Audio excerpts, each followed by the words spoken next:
तो एपिसोड 8 की शुरुआत स्कूल को दिखाते हुए होती है, जहाँ जिया मिल्क पीते हुए बोलती है, ये बुरा नहीं था, तुमने काफी अच्छा काम किया। यहाँ तक कि मुझे भी नहीं पता था कि वो कैफे एक हिडन इवेंट था। मुझे लगता है सीनियर जिनहुई उस पॉकेट वॉच को देख के तुम्हारे बारे में जरूर सोचेगी। युआन दीवार पे पीठ लगाते हुए बोलता है, किसे पता है, मैं तो बस उम्मीद ही कर सकता हूँ। जिया उसके करीब आते हुए बोलती है, रुको, क्या लव मीटर थोड़ा भी नहीं चेंज हुआ था? युआन शर्मा के लाल हो जाता है और वो गुस्से में आके बोलता है, ऐसे अचानक से मेरे करीब मत आओ। युआन बोलता है, अगर मैं सच बताऊं तो मैंने उस लव मीटर को ऑफ करने के बाद दोबारा से चालू ही नहीं किया। जिया गुस्से में आ जाती है और वो उछलते हुए बोलती है, आखिर तुम ऐसा कैसे कर सकते हो? तुम्हें हर वक्त उस लव मीटर में देखते रहना होगा, आखिर वो बदला या नहीं? युआन डरते हुए बोलता है, ठीक है, मैं समझ गया। फिर युआन अपने सर के सामने चुटकी बजाता है और वो लव मीटर फिर से दिखने लग जाता है। युआन उसकी तरफ देखता है और फिर बोलता है, आखिर तुम्हारा लव मीटर मेरे लिए बिल्कुल भी क्यों नहीं बदला? मैंने तुम्हारी इतनी ज्यादा मदद की है। जिया शर्माते हुए बोलती है, ये ऐसा है जिसे मैं कंट्रोल नहीं कर सकता। फिर जिया शांत होते हुए बोलती है, तुम्हें इस लव मीटर को अपने एडवांटेज के लिए यूज करना चाहिए। युआन उसे चिढ़ाते हुए बोलता है, आखिर ये कितनी गलत बात है? जिया फिर से शर्मा जाती है और फिर वो चिल्ला के बोलती है, आखिर तुम मेरे साथ ऐसा क्यों कर रहे हो? फिर हमें क्लासरूम का सीन दिखाया जाता है, जहाँ बैठ के युआन पढ़ रहा होता है। उसके पास वही जैकेट वाली लड़की आती है और फिर बोलती है, युआन, कल के लिए तुम्हारा बहुत बहुत शुक्रिया। पहले तो युआन अपने मन में सोचता है, आखिर ये लड़की मुझे शुक्रिया क्यों बोल रही है? फिर उसे याद आता है, उसने स्टूडेंट काउंसिल के रूम में इस लड़की की मदद की थी। फिर युआन प्राउड के साथ बोलता है, इसकी कोई जरूरत नहीं थी, ये तो मेरा फर्ज था। वो लड़की जल्दी से युआन के करीब आ जाती है और फिर बोलती है, नहीं, तुमने उस दिन मेरी काफी ज्यादा मदद की थी। शर्म के मारे युआन का मुंह लाल हो जाता है और फिर वो बोलता है, ये काफी ज्यादा करीब है। वो लड़की उसे उसका कोट देते हुए बोलती है, नहीं, ये कोट काफी ज्यादा लकी है। फिर वो लड़की शर्माते हुए अपने गाल पे हाथ रख के बोलती है,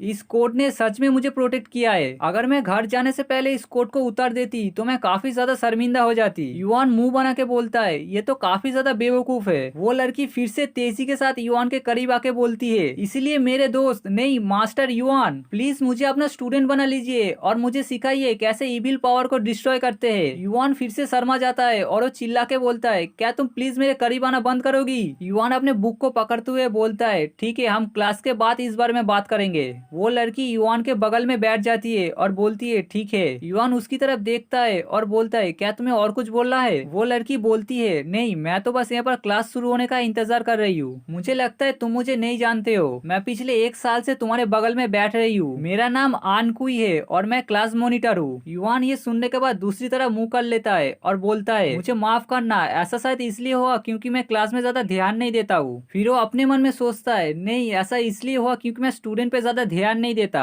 आनकुई बोलती है, कोई बात नहीं युआन, वैसे भी स्कूल में तुम्हारा काफी खराब रेपुटेशन है, लोगों को लगता है तुम काफी ज्यादा एरोगेंट और अजीब हो, इसीलिए लोग तुम्हें ज्यादातर वक्त इग्नोर करते रहते हैं। युआन टेबल पे सर रख लेता है और फिर उदास होकर बोलता है, क्या इसके बाद मैं कभी अपनी इमेज सुधर पाऊंगा? फिर उसे जिनुई की आवाज आती है। युआन बोलता है, ऐसा लगता है जिनुई आ चुकी है। वो जिनुई की तरफ देखता है और बोलता है, हमेशा की तरह जिनुई आज भी काफी ज्यादा खूबसूरत लग रही है। जिनुई बोलती है, मैं यहाँ पर स्टूडेंट काउंसिल की तरफ से आपको ये बताने आया हूँ, आज के बाद आप लोगों को ये पूरी आजादी होगी कि आप किसी भी क्लब को चूज कर सकते हो या फिर छोड़ सकते हो, लेकिन ऐसा लगता है आप में से ज्यादातर लोग अपने क्लब को छोड़ना ही चाहेंगे। फिर युआन को जिनुई का वही मेड वाला ड्रेस याद आता है। युआन अपने मन में सोचने लगता है, तभी जिनुई बोलती है, अगर आप लोगों को इस बारे में कोई सवाल पूछना है तो आप मुझे स्टूडेंट काउंसिल पे आके पूछ सकते हैं। फिर वो युआन की तरफ हाथ बढ़ाता है और बोलता है, अगर आप लोग चाहे तो स्टूडेंट काउंसिल के वाइस प्रेसिडेंट युआन से भी पूछ सकते हैं। युआन ये सुन के जिनुई की तरफ देखता है। जिनुई बोलती है, युआन एक काफी ज्यादा रिस्पॉन्सिबल और एक काफी ज्यादा अच्छा स्टूडेंट काउंसिल का मेंबर है, मुझे यकीन है युआन आपकी पूरी तरह से मदद करेगा। युआन ये सुनने के बाद एक चुटकी बजाता है और फिर जिनुई का लव मीटर दिखने लगता है। युआन बोलता है, मेरा लव मीटर थोड़ा सा बड़ा है, लेकिन क्या ये युआन को पॉकेट वॉच वापस देने के लिए है या फिर आनकुई को कोट देने के लिए? फिर युआन स्टाइल मारते हुए बोलता है, चाहे जिसके लिए भी हो, लेकिन अगर ऐसा ही चलता रहा तो वो एक दिन मेरी साइड दोबारा से वापस आ जाएगी। तभी साइड से आनकुई बोलती है, मास्टर युआन, मैंने वो देख लिया जो आपने चुटकी मारी। युआन बोलता है, हाँ तो क्या?